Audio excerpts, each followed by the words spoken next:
talking about API security. Please help me welcome Oliver. Oliver Moradov is the head of product marketing at Brightsec and will be kicking off segment 1. Welcome, Oliver. Hi, thank you very much. Thank you very much, Jen. And hello to everyone that's joined for this this talk on API security testing automation. Don't worry, scan API. And I'm sure you all know which song it's about. I'm only bringing that up. Don't worry, be happy, only because I've had that song in my head all day, and hopefully you will too as well. So we're looking forward to talking to you about security testing with APIs, which is obviously so important. As Jen mentioned, head of product marketing here at Brightsec. Just a very quick intro into Bright. We provided a developer first or a developer focused DAST tool to enable you to scan not only your web apps, but more importantly your APIs, whether that's REST, SOAP, or indeed GraphQL. WebSocket support as well. We enable security testing right from the very first unit test to really shift security testing left, integrated across the pipeline. Very, very hot on providing accurate results with no false positives to enable you as developers, as an engineering manager, or indeed if you're here from security, to understand how these can be remediated so that you can be ultimately secure by design. Now, APIs are everywhere, and I'm sure I don't need to tell everyone that here, but I don't think you can talk about security testing if we don't talk about the need to run security tests against APIs. But it's very much overlooked many of the times. And as far back as 2018, which is a age ago, Akamai said that API calls represent 83% of web traffic. Gartner then went a little bit further. By 2021, 90% of all web-enabled applications will have a greater attack surface from exposed APIs, and this has only grown exponentially in 2022. And we can really now see that this is one of, if not the most frequent attack vector when we're looking at security breaches and what hackers are really trying to drive at. There's a lot of data being handled now by APIs. There's a lot of transformation happening across multiple industries and sectors that rely so heavily on APIs, as I'm sure you're all developing yourselves. And it's really this that's sort of fueled this rise in breaches that we're seeing against APIs. We look at the Open Banking Directive, for example, if you're in Europe, for example, that really I think propelled the use of APIs in financial services, for example. But with modern technologies, with modern architectures, when you look at microservice-based architectures, single-page applications, new fintech springing up, edtech, insurtech, etc., APIs really are the go-to communication that enables this business transformation. But we really need to understand that security testing really is so important. Forrester, for example, repeatedly say that applications continue to be the weakest link again and again and again, year on year on year. And actually, it's the rise in APIs that's resulting in this exponential increase in attack surface, and the threat model certainly has changed. But this really has come hand in hand with the change in in how we build new product and release new features. Developers aren't stopping, and security can't either. And I'm sure many of you have probably heard many times the notion of DevOps, DevSecOps, or shift left. And this is really where we need to be in a position to shift security testing much earlier into the software development lifecycle, to enable developers to actually own that process and ensure that it can be run at the same speed as the developers to deal with the multiple builds and iterations on a daily basis. And actually, even more recently, Gartner came out and said that actually 50% now of engineering managers have full responsibility for security of their APIs and applications. This isn't just a security problem. This is everyone's problem, and everyone needs to sort of come together to ensure that all of our product is going to be secure by design.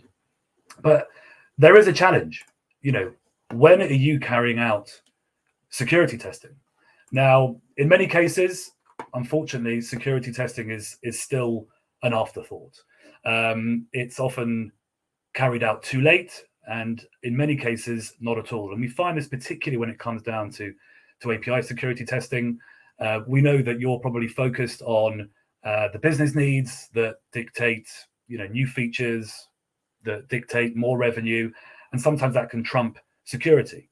You put more importance, perhaps, on ensuring that the API does what it needs to, and to do it quickly. But we are seeing a considerable shift here. Again, with CI/CD processes, easy deployment of these new microservices, changes to APIs are happening very, very quick, very, very often. And actually, it's the tooling and the methodology and the processes that you have built in internally that really need both the ability and the agility to be able to test your assets as early and often as possible. But there still seems to be a very, very heavy reliance on manual testing. And particularly when we look at APIs, with periodic testing. And whether that's once a week, once a month, for some people it's still perhaps a tick box for some form of compliance, whether it's done quarterly or indeed on an annual basis. But this is particularly slow. It can be very expensive to carry out. From a developer's perspective, there's no feedback loop to ensure that you're getting or understanding where your security vulnerabilities are now, when you're in the context of what you've just done, what you've just released. And it lacks that consistency in the tests as well. So you're having to then suddenly, start fixing issues 6 months or a year later. And often it can be done by a developer that maybe has moved on to a different project or indeed moved to a different company altogether. And actually, this results in quite a considerable amount of security debt, and security debt is technical debt, and really goes against the whole notion of CI/CD, where automation really, really is key. And it's really impossible to scale unless you have built in those processes and have the right tooling in order to support the organization, from developer to QA to security, if you're lucky to have one, to ensure that you're able to scale that in your organization. And I suppose the question you should be asking is, how many builds are you doing per day? How many iterations are there of your API? Some of the numbers are really, really quite mind-boggling, and really security needs to be intrinsically built into that process so that you can start finding issues early and often, as I mentioned. And this really boils down to the need for automation, to be able to deal with those multiple iterations that you're carrying out on a daily basis, to deal with the tens, hundreds, in some cases thousands of build when we look at larger enterprise organizations. And it can be very, very challenging if you haven't got the right mindset and the tools, as I mentioned, in order to do that. And it just creates too many human bottlenecks that need to be overcome. But more importantly than just being, I suppose, secure, actually it creates a lot more efficiency. It's the cheapest time and indeed the easiest time to fix vulnerability issues. So the earlier you do it, the easier it is and the cheaper it is to fix. This is just a statistic from NIST, the National Institute of Standards and Technology in the US. If you actually look at their most recent guidance for the minimum standards now of software development, actually they say that security testing needs to be put into the hands of the developers as a minimum requirement to really ensure that you have secure product that's intrinsically secure by design, so that you're not having to rely on what can be a very, very convoluted, drawn out process, particularly if you're not integrating that into your pipelines. So not only is it really about tooling though. So I mentioned DevOps, I mentioned DevSecOps and shift left. It really is a whole organizational change in order to try and build security in so that everyone's working together. And some organizations are relatively mature, Some organizations are trying to mature their processes in order to get to a certain stage where security can be an inbuilt part, an intrinsic part of their software development lifecycle. DevOps teams have become very successful in releasing code at speed, whether that's for the web apps or indeed APIs. But actually, it's the lack of developer-focused testing automation that actually means we're releasing these vulnerabilities into production at the same rate too. So really, you need to look at a few different things. And one of the first things really that you need to look at is to develop a culture of security, management buy-in, collaboration amongst teams, so that everyone's pulling together in order to ensure that security testing really is sort of front of mind for everyone, of which, of course, dev-first tooling will play a pivotal role in doing that. Ensuring and empowering the teams are able to scale security testing at speed, putting security testing into the hands of developers, as I've mentioned, who really need to be the first line of defense, to be able to test things early and often, get immediate feedback with that security feedback loop to fix things now. And actually, if you're an engineering manager, for example, being able to understand, even where or which squads or which teams are producing specific vulnerabilities is only going to aid and assist in any secure code training or anything along those lines, so that actually you can become better. But a feedback loop across the organization, from development right through to a CISO, if you have one, but someone from security, really is imperative to ensure that everyone's aligned. And more importantly, really, accuracy, I think is really important, to be able to trust the output of the findings that you're getting. Having a tool that easily integrates is great, but if you're having false alerts being popped off the whole time, is only going to lead to whatever tool it is being either ignored or indeed disabled, and just sort of join the shelfware, as it were. But in order to effectively validate your risk and understand your risk, actually really what you need is not to have results that are going to be skewed, that need manual validation. And with API security testing, the results can be very accurate, but actually when you look at it across the piece with your web applications, like I mentioned, with the microservices, with your single page applications, it's very important to ensure that developers actually can start to trust the output.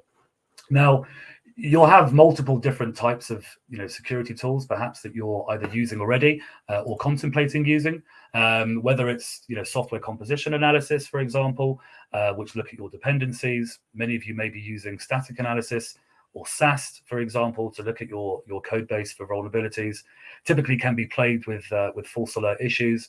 And then you have dynamic application security testing that really looks at the built, running, compiled application and the corresponding APIs to test them for security vulnerabilities that look at the application or indeed the APIs from the outside in, a very similar way to a ethical, not even an ethical hacker would be, but actually a malicious user of the system.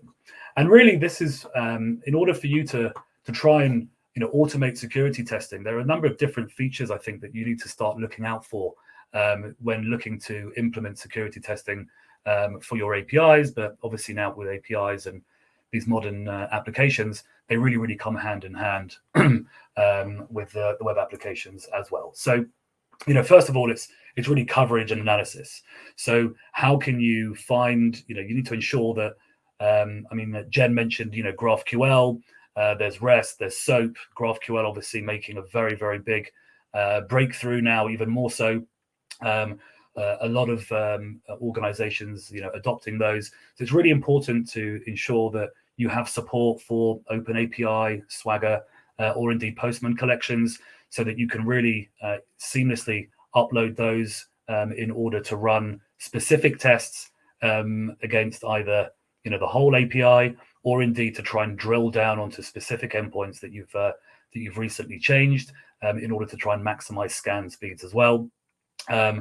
If there are any QA listening now, actually being able to leverage QA and QA automation is really important when you look at security testing automation, whether that's for applications or indeed APIs. And I mentioned before that everyone needs to be part of the solution. And irrespective of how mature your processes are, everyone talks about shift left, you might not be ready for that. So, trying to find perhaps someone in QA that can run the tests, run the scans, leveraging the existing functional scripts is always going to be very useful.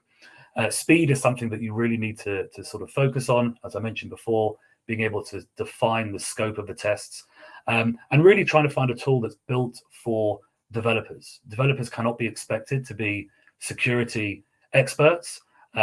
Traditional tools have always been built for penetration testers, cybersecurity experts. So it's really important to try and find something that's built for developers to own that process. Accuracy, again, is an extremely important feature to look into, but the ability for developers to stay within their environment. They don't need a nice UI. They're able to call scans, initiate scans, and get the feedback directly into the command line interface or the CLI, for example. And also it's the removing the need for developers, like I mentioned, to suddenly start researching which test to run. Perhaps some way of being able to generate specific tests against the right target is really important. And this will really try and drill down and the TCO for any of the sort of number crunchers out there. Trying to find something that can scan, your whole sort of tech stack, whether it's web app, internal apps, or indeed the APIs. But the validation of the false positives is going to save you a lot of time. The manual validation, for example, and ultimately mean that you're not going to have to waste your time on that, leading to more security and technical debt whilst issues may be validated. And ultimately, it actually means that you can be more secure by design. Just conscious of time now. So yeah, and another thing I think that's really important when looking at security testing is ensuring that when you are ultimately using whatever tool it is, that the scan's going to be effective. Now, particularly when putting together the API schemas, I'm sure all developers will put their hand up and admit that perhaps sometimes they're not going to be fully complete. So trying to validate and ensure that the API schema has all the information it needs in order to run a full comprehensive scan. So you can do that through Postman. I think you can do that through OpenAPI as well to validate it. I mean, this is an example of the Bright UI where we have a built-in schema which will actually showcase where the values are missing. So, for example, we have this login here, and we can see that a value is missing. So it's really important to ensure that the API schemas are up to date, not only for a multitude of other reasons, but actually to ensure that when you are running the scans, that the scanner actually understands what it should expect, and that's going to provide you with a very, very full, comprehensive scanning capabilities. So I think just as a side note, just to finish up, because I'm conscious of time, you really need to start automating now. You need to start running tests very early and often in the CI/CD, owned by the developers in order to do this. Periodic scans and waiting for third-party security testers, penetration testers to do it just doesn't cut it at the moment.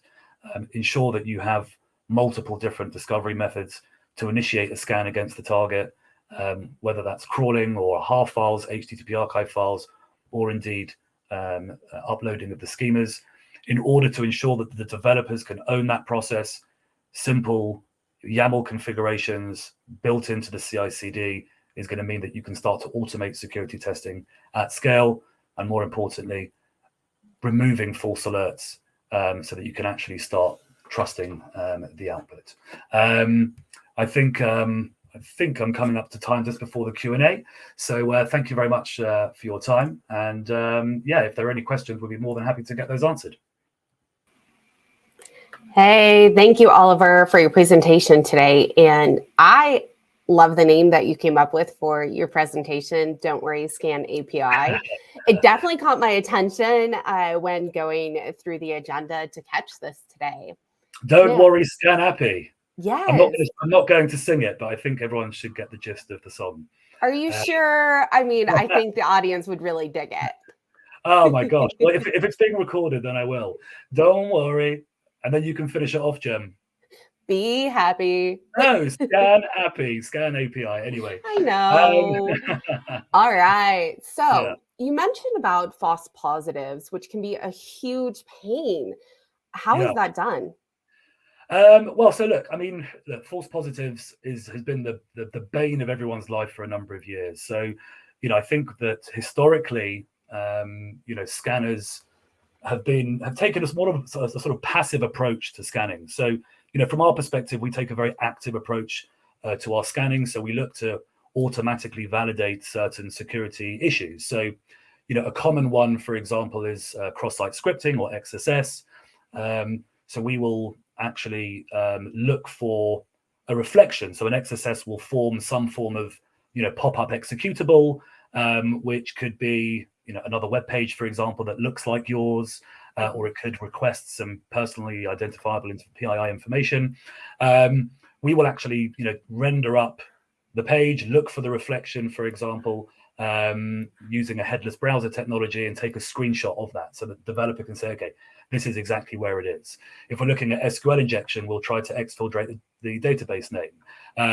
If we detect an OpenS3 bucket, for example, or a key, we'll actually try and use the key to try and open, to try and gain access, and then provide that to them. And it's all really about removing alert fatigue. And alert fatigue has been such an issue for so long.